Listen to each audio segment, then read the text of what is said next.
Hey, can I hear Hello, you? Bob. Hi there, how's it going? Can you see me okay? Yeah, we can see you now. Wow, that's a rough looking bunch of guys you've got there. Yeah, isn't it? They have They types. must be like me, they must be just sitting back having a dram. Is that the case? Doing it again, Bob. Yeah, it's great. It's great being a European, I tell you. It's great being a hypnotist. It's been a long day for me. Yeah. So, So, how many are there? Are there four of you there? therefore, yeah, say hi to Bob. Wait for him. Right. Quite Is he- attractive looking people, how are you? That's great. Right. So, We've been seeing the video I shared on your Facebook page. We saw that video with the Swan with Philip, I think it was. Philippe, Philippe Miras, yeah? Yeah. That was an interesting one. That was at um, Felix Economakis's place, the Heath in London. I did a Right. workshop there last year, and Philippe said, we were having a coffee, and he says, you want to do this with me now? Because it normally doesn't work too well and with me. And so we did something for a bit of fun. I never even realized it was being filmed. And it was by a lovely guy called Yanis, who was new to hypnosis. He came on the course knowing nothing, and he was doing therapy within a week. So there you go. You know, all these experienced hypnotherapists. This guy came along, and just it's great sometimes when you get someone who's inexperienced. The great thing about being inexperienced is they have no bad habits. Yeah, none, not one. So they get to do exactly what I tell them to do, and some of the stuff works. So yeah, he filmed it and put it up there. There's some really great clips in other places, but I'm about to do Swan 2, which is showing people how to operate it themselves so they can almost kind of self-therapy, if you like. Right. Um, so I've got lots of feedback over the last year from people who who do just that. So it's a crazy little protocol. Anyway, how are we getting on today? What did you want to talk about? We would like to talk about first and foremost, I think, about the Swan. What do you use it for? You use it as a convincer or as a induction to formal hypnosis, or what do you use it for? Okay. Well, first of all, you guys will need to realize that lots of people think I'm totally crazy, and that might be the case. So the Swan for me. Hey, come back! It gets better.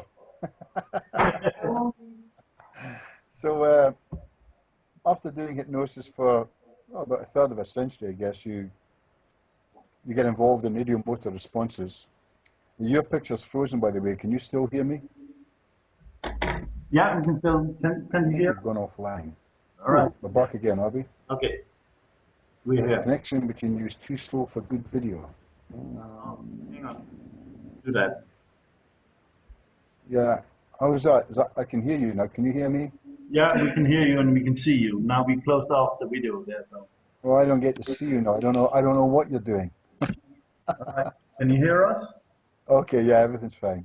All right. Uh, so yeah.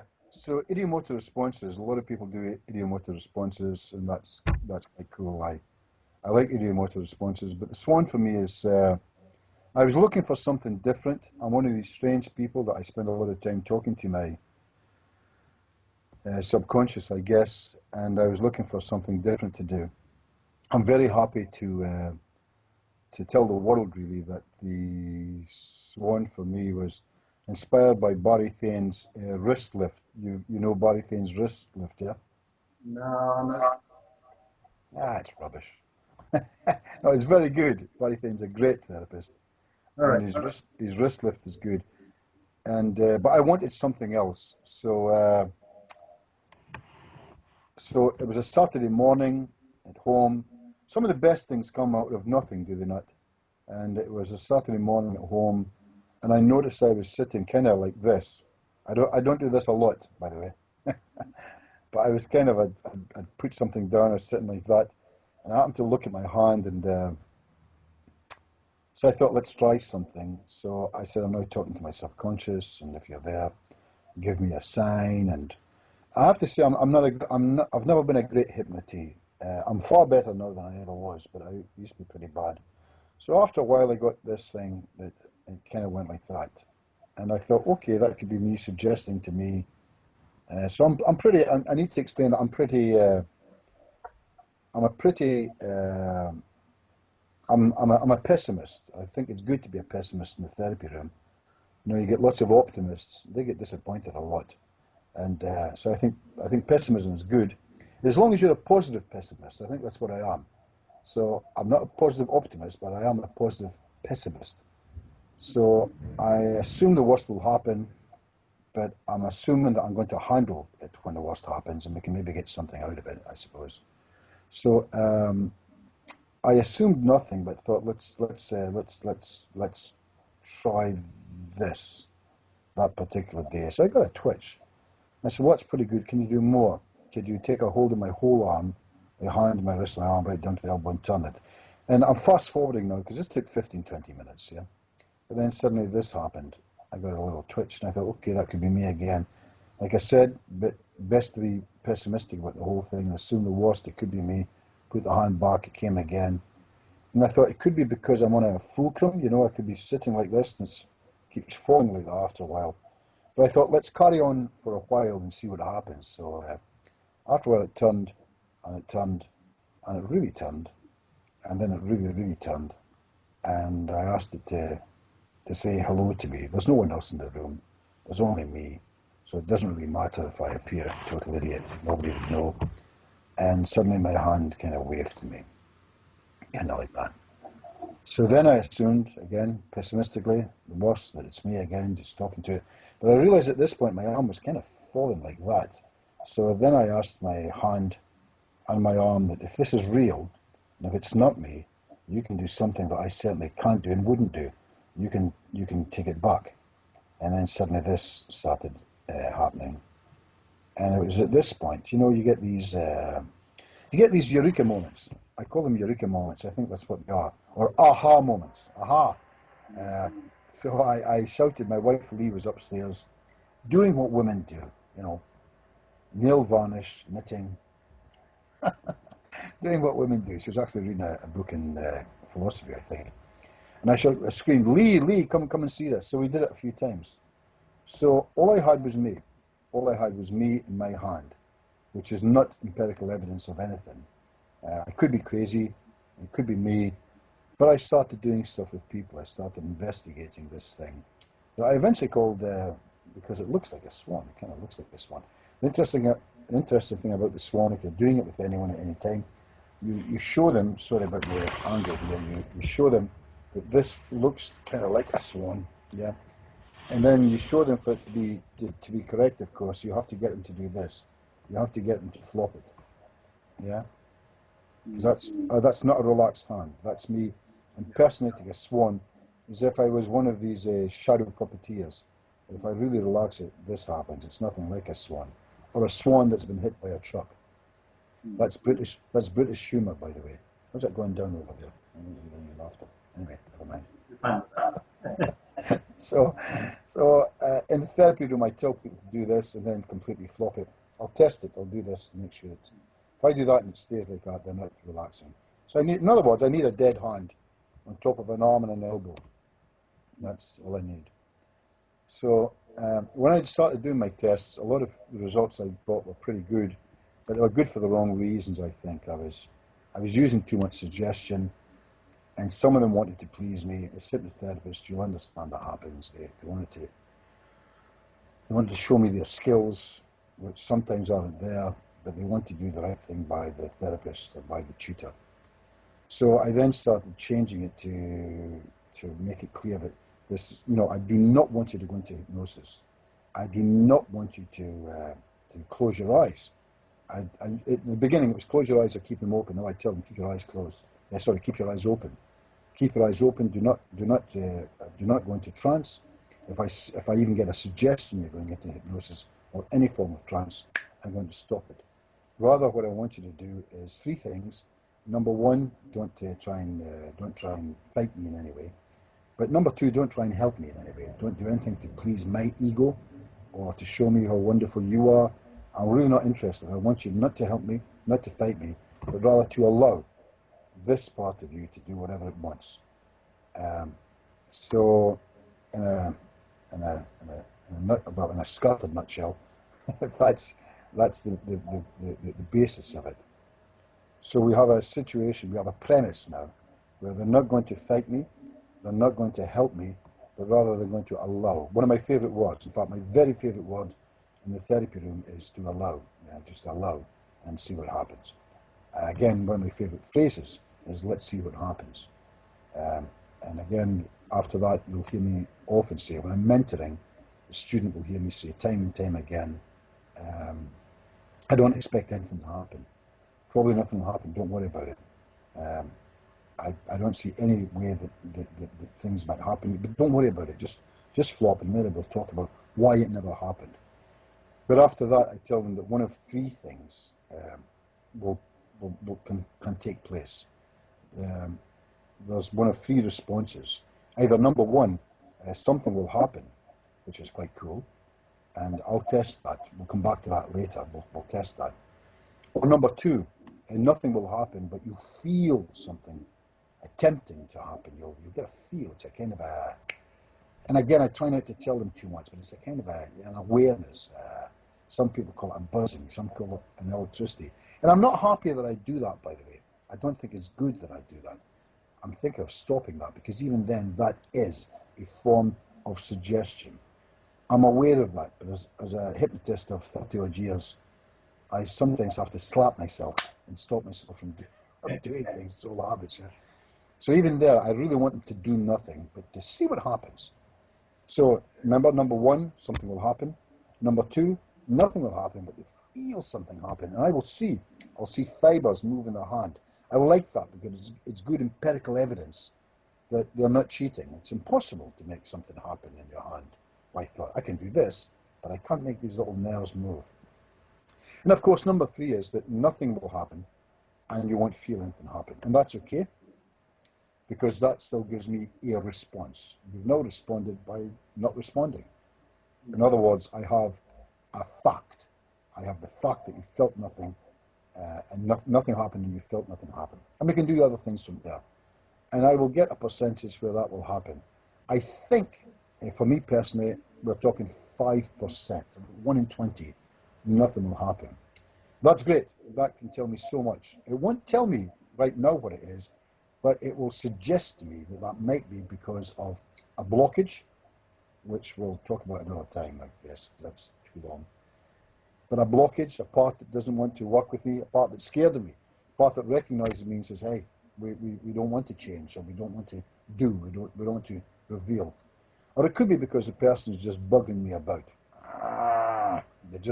I get them now and again. Mainly men, by the way. Women are lovely. Women are lovely. Men, something not right about men. I don't know what that is, but you kind of get that. I should say at this point, I'm also a practicing magician. And I did a thing on Friday. Over here right now, we have the oil exhibition. So I do lots of shows. And even when I do the Swan for have a bit of fun. And if I see a natural somnambulist, of course, I'll do some stuff with them. But if not, I'll do some other stuff. And I had a guy on Friday who completely shafted me by sitting in my car looking at me. I knew what he was doing. He knew what he was doing. I just let it go and asked him to pick a card, and he did something else. But that will even happen in the therapy room. Rene, you know the thing about magnetic fingers, yeah? Right. So I often use magnetic fingers. I think it's great. I think it's lovely. It's got nothing to do with hypnosis. Some hypnotists will say it has, and it's a good tell. It's a good thing to say for someone new to hypnosis. But once you become an experienced therapist, for my mind, you should never say that's to do with hypnosis. It's got nothing to do with it. But rather tell them the truth. If you can't hide it, paint it red. And as soon as I finish doing that, I tell them it's got nothing to do with hypnosis, of course. Rather, it tells me whether you're fighting me or not. So if your fingers are like that, you're fighting me. And I have to tell you, I get lots of men who sit like this for, a long time, just proving to me how strong they are. Like I said, men are not right. But there you go, that's a different thing. So, where are we? So the Swan itself, once I get something like that happening, if I can move to the responses, because I want to talk about that, If I get a full response, I do 4 things with the Swan. There's the twitch, and that twitch can be anything. There's the turn, there's the wave, and there's the return. The return is really the clincher. That's the one where great things can happen. I don't want to talk too much about it, but very basically, after that, I'll tell them to rest and relax. If their arm is sitting on their leg right now, I'll then ask that same part to lift their arm for me. And either something will happen or it won't. If it does, I have a levitation, which some people would argue is a form of hypnosis. Understand, I'm not arguing about this. I don't want to form an argument with anyone. I understand it could be a form of hypnosis. My argument is that it's not if it's brought to them through the Swan. I think I'm now talking to the subconscious, and I do not believe they're in hypnosis, and I do not believe they're in trance. Are there exceptions to that rule? Yes, there are. There are exceptions to that rule. I watch them. They go into hypnosis, and sometimes you have to fight to stop people from going into hypnosis. You get natural somnambulists. It's really difficult to stop them.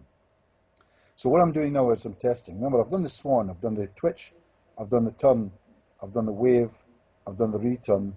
I've now got an arm levitation. From this point now, I'm going to go even crazier where I put the hand down. Only in hypnosis would you try this, but sometimes you can do this without any hypnosis at all. You ask the conscious now to hold the arm. You ask them to hold their arm steady. But you ask them subconscious. You ask the subconscious to lift the hand for you against the will of the conscious. And if this is happening, it's going to be a great session. It's just going to be a great session. So how do you build your session from there, Bob? How do you build? Say again? How do you build your session from there? Well, no, we haven't even started the session yet. All I'm doing is swanning. Right. I'm just legally swanning people, strangers. There is no session yet. No. All I'm doing is, these are all responsive tests. Right. A lot of people call them suggestive tests. I hate the word suggestive test. It assumes that people are automatically suggestive, they're not in control. I love the word responsive test. So these are responsive tests, but they're not hypnotic responsive. Here's hypnosis responsive tests. Magnetic fingers, magnetic hands, heavy hand, light hand, yeah? Heavy hand goes down, light hand comes up. And of course, it's normally after that by magnetic lock. For me, none of these things are hypnosis. I know that lots of hypnotists argue with me and say they are. My findings are they're not hypnosis. That's not hypnosis. This is somebody using a great imagination, magnetic hands. This is not hypnosis. This is, you know what this is. I'm trying to think of what it is. Lactus. It's a lock where the fall is so hard, it's hard for them to unlock it. Right. But of course, they can go into hypnosis like that. Of course they can. But across the board in general, it's not hypnosis. Heavy hand, light hand for me. Heavy hand is not hypnosis. That will tire. And again, that's imagination. But this here, yeah, that's hypnosis, I think. I think that's the start of a hypnotic suggestion where we have a floating hand. So out of everything, for me personally, if I was doing a stage show or a performance in general, the floating hand is what I'm looking for. I think most hypnotists would happily agree with that. The ones I've talked to around the world say, yeah, a levitative hand is a form of hypnosis. But I would argue that I can also get a levitative hand with no hypnosis and no trance, just with the subconscious saying, yeah, let's play again. I don't think hypnosis is necessary. I am not claiming I'm right, by the way. Understand that. Nothing I say am I claiming I'm right. What I'm claiming is, in fact, I don't make too many claims.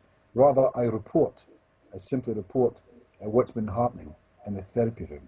So I take what I've got, I give it to you, and you make up your mind. And if you want to disagree, I don't have a problem with that. And you could be right and I could be wrong. But these are my findings after doing this, a lot, just a lot. So once I get to this situation now, Rene, where I've got where it's fighting against I actually tell them, I joke at this point and say, as you probably know by now, I'm going to keep on doing things till I get you standing naked on top of my desk. Is that okay with you? If they don't smile, I stop joking. But normally we're okay there. We have a little bit of humour. Nobody says you can't have fun in the therapy room. Although no one has ever been standing on top of my desk naked. That's a fact.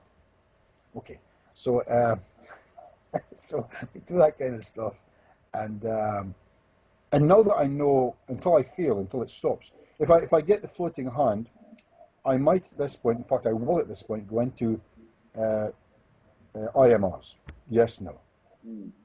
So I've got a yes, I've got a no. Remember, they're still wide awake, they're looking at the hand, they're giggling while it's going on. I don't have to hypnotize them. I don't have to make them go deeper and deeper and deeper. They can do this while looking at me, just amazed, yes, no. And sometimes they'll say, I thought my thumb was going to move. I was sure my thumb was going to move, and the small finger moved instead. I love that when that happens, because that tells me that something else is going on. It's a different part of them. It's totally different from their conscious. So once we get to that part where I get IMRs, I will always ask the part.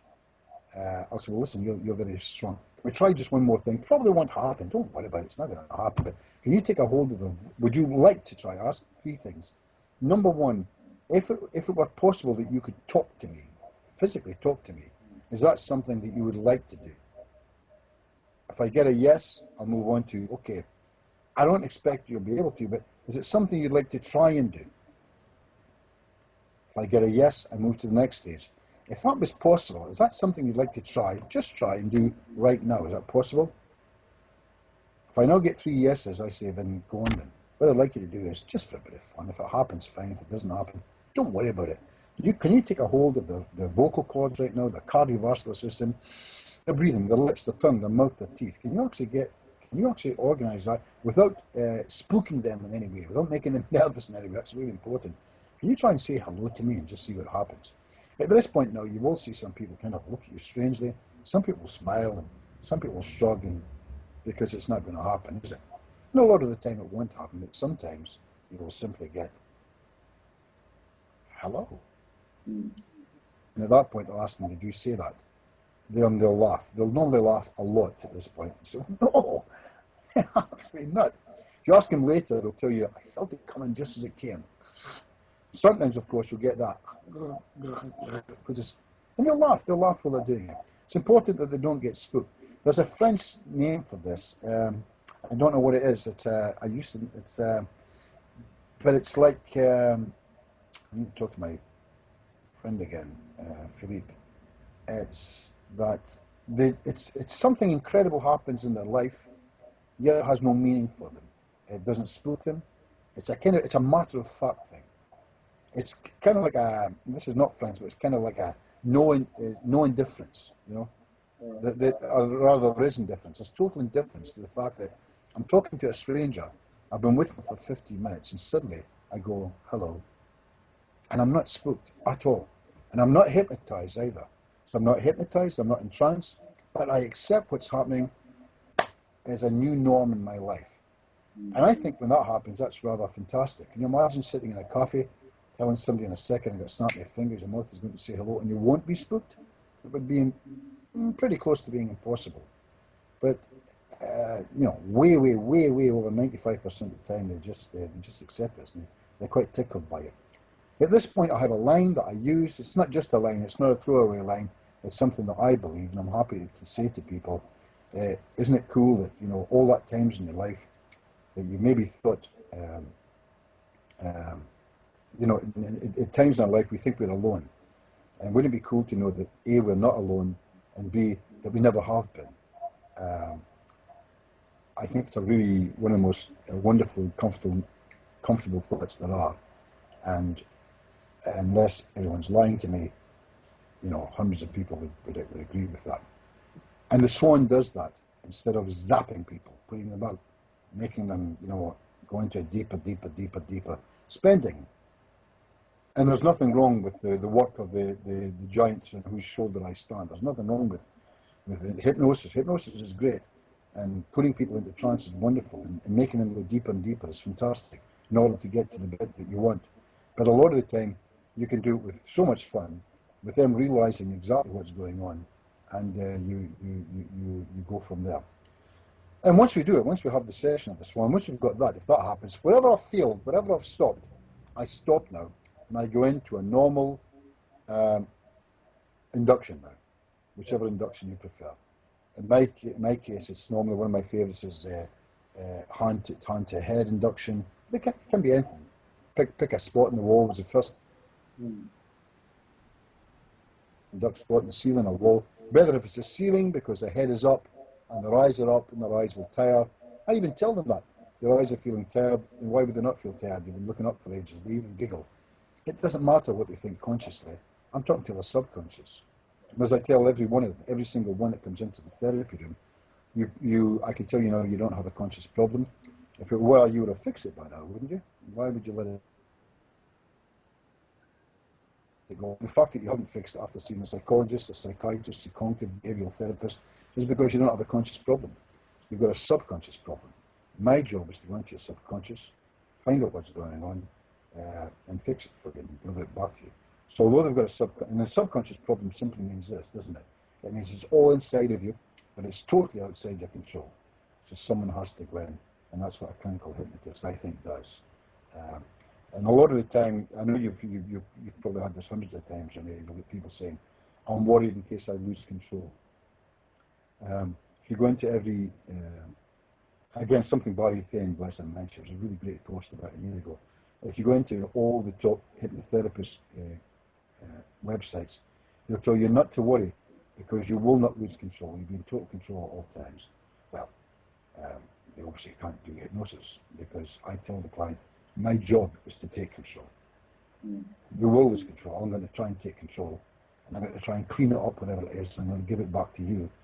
You're already out of control. Why would you come to me worried about losing control? You're already way out of control. That's why you're here. So I'm going to dive in there for you. I'm going to fix it out. I'm going to take it back to you. I'm going to hand it to you in a nice package, and you're going to be totally in control. That's our plan together. Is that okay? Do I need to do that for you? I think it's more honest and it's more to the point. And, I think that's the way it should be done. It's very difficult for me because I'm looking at a white spot on a computer. Are you guys still there? Hello? Hello? Yeah, we're here. We're here. Now, You're probably going outside for a cigarette. Ah, here we go. Okay, still here. Yeah. Well, it's been interesting learning about the Swan and what you use it for and how you use it. And that was actually what we were here for right now. So we're running out of time right now. So we'd like to say thank you to you for sharing that with us. And You're very welcome. in the classroom, and we'll get back together and talk after this. And maybe when you're in Denmark sometime. We'll, that would be great. That would be super. I want to see these lovely people. I hope they're cuddly. They look cuddly. Are they cuddly? They look cuddly. they're nice people, I tell you. Okay, guys. Okay. Yeah. Thank you for your time, Bob. Nice. Lovely meeting you. Bye, guys. Okay. Bye bye.